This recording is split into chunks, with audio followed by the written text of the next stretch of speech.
సావిత్రమ్మ గారు, పూజారి గారు మీకేమన్నారు? సాంబయ్య నీకే తెలుసా, మా అక్కయ్య పెళ్ళైపోయింది. ఏమిటమ్మా, పెద్దమ్మ గారు మళ్ళీ ఏమన్నా తిట్టారా? కాదు, నిజం పెళ్ళే. వాళ్ళ అత్తగారు కూడా చూసుకున్నారు, బాగుందన్నారు. ఇక పెళ్ళే. మరి ముహూర్తం ఎప్పుడమ్మా?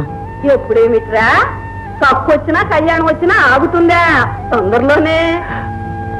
మంచిదమ్మా, వస్తాను. అదేమిట్రా, వచ్చిన వాడు ఎలాగూ వచ్చావు, కాస్త పలహారం చేసుకో. ఇవాళ నాకు వారం కాదు కదమ్మా. ఓర్పిచ్చి సన్నాసి, హైమకి పెళ్ళంటే ఈ ఇంట్లో వాళ్ళందరికీ పండగలా ఉందిరా. నువ్వు కూడా కాస్త పలహారం చేసుకో. ఇదిగో హైమా, సాంబయ్య వచ్చాడు, 4 లడ్లు పట్టరా అమ్మా.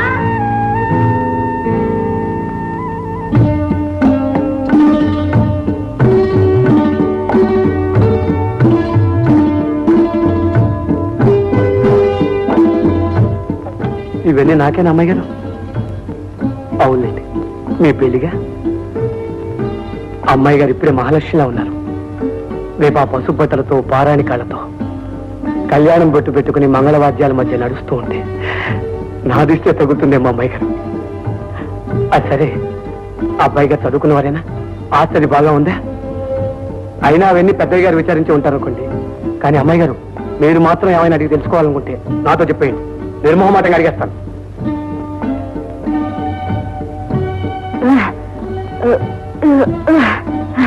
నిజంగా అమ్మాయి గారు, మీ పెళ్లి మాట వినేసరికి నేను ఎంత పొంగిపోయానో తెలుసా? కాదమ్మాయి గారు, మళ్ళీ మీ చేతి వంట తినే అదృష్టం నాకు ఎలాంటి కలుగుతుందో, అందుకని దాచుకుని ప్రసాదంలా దారి పొడుగున తింటూ వెళ్ళిపోతాను. అవునమ్మాయి గారు, నేను ఇవాళ పట్టం పెడుతున్నాను. 6 నెలలుగా మీ ఇంట్లో పడి తిన్నవాడిని మీ పెళ్లికి ఒక చిన్న బొమ్మ తెచ్చుకోవద్దు? మీరు అడగాల అమ్మాయి గారు. దేవుడు అడిగాడనే కొబ్బరికాయ కొడతావా? చూడండి, పట్టణంలో నా ప్రతాపం చూపించి మీకు మంచి బొమ్మ తీసుకొస్తాను. కానీ మీరు మాత్రం నేను ఆ డబ్బు సంపాదించేంత వరకు ముహూర్తం పెట్టించకండి. ఏ అమ్మాయి గారు? వెండి మూలు కొనుక్కోవడానికి నువ్వే వెంకటాచలపతి పట్రా. ఉండి నిండా డబ్బు ములుగుతోంది, కొనడమే ఆలస్యం అనుకోవడానికి. నా డబ్బు నా డబ్బే అయ్యవారు. గొంతెత్తి ఆసనాలు చేశానంటే లక్ష్మీదేవి గల్లు గల్లు అంటూ నడిచొచ్చేదు. సరే, పెళ్లిలో బహుమతిగా ఏ వెండి గ్లాసో ఏ వెండి పళ్ళెమో ఇవ్వాలనుకుంటారు గాని ఈ వెండి మొగలు కొని ఇవ్వాలని కోరిక ఏమిట్రా? మీకు తెలియని దేవుంది అయ్యవారు. హైమమ్మ గారికి గజ్జలంటే ఆరో ప్రాణం. పుట్టింట్లో ఆ గజ్జలు ముట్టుకోవటానికైనా నోచుకోలేదు. కనీసం అత్తవారింట్లోనైనా ఆవిడ కోరిక తీరుతుందేమోనని. సరే, పట్నం ఎప్పుడు వెళుతున్నావుట? ఇవాళ వెళుతున్నా అయ్యవారు. ఎందుకైనా మంచిది, నువ్వు నా దగ్గర దాచుకున్న డబ్బు ఇస్తాను, పట్టుకెళ్ళి.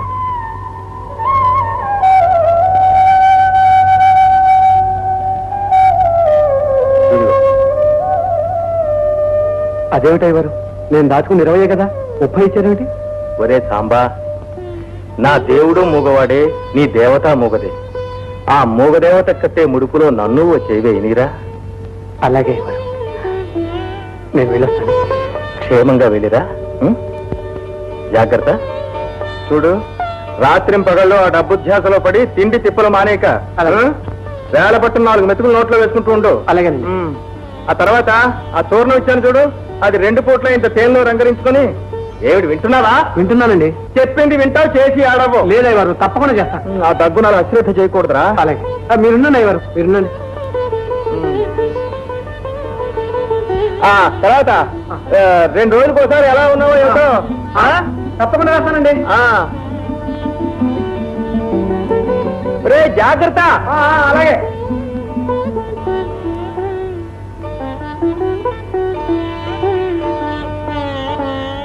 ఏమండి, వీటి ఖరీదంతా కొంచెం చూసి చెప్తారా? 232 రూపాయలయ్యా. ఏమండి, ప్రస్తుతానికి అంత డబ్బు నా దగ్గర లేదు. పోనీ బజానాకి 30 రూపాయలు ఉంచుకోండి, మిగతా డబ్బు 1 రోజుల్లో ఇచ్చేస్తాను. అంతవరకు అవి జాగ్రత్తగా అలాగే ఉంచుతారా? చాలా బాగుంది రామచంద్ర, ఇక్కడ అలాంటి వ్యాపారాలు ఏమీ చెయ్యబడవు. రొక్కం సుప్పాగా ఇవ్వటం, వస్తువులు భద్రంగా తీసుకువెళ్ళడం, అంతేగాని రామచంద్ర. అది కాదండి, ఇవి పెళ్లి కానుగ్గా మా అమ్మాయి గారికి ఇవ్వాలి. ఎన్ని చోట్ల వెతికినా ఇలాంటివి దొరకలేదు. అందుకనే ఇంత ఇదిగా ప్రాధాయపడుతున్నాను. దయచేసి 1 వారం ఆగండి, తప్పకుండా కొంటాను. అలాగే లేవయా, వెళ్ళిరా. ఈ వారం రోజులు వీటిని బీరువాలో భద్రంగా దాచుంచుతా, సరేనా? అలాగే బాబు, మీ మేలు మర్చిపోలేను. వస్తా బాబు. పొద్దున్నే మంచి బలే బేరం దొరికింది రామచంద్ర.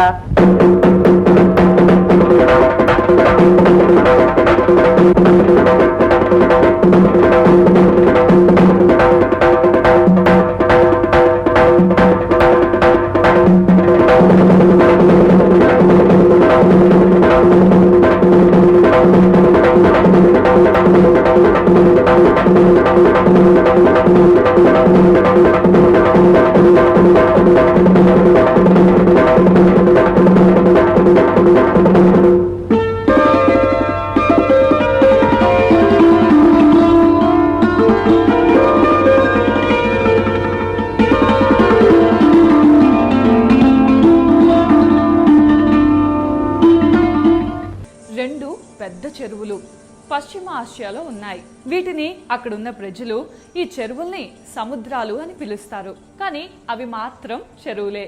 ఈ రెండు చెరువులు కూడా ఒకే నది నుండి వచ్చిన నీళ్లతో ఏర్పడ్డాయి.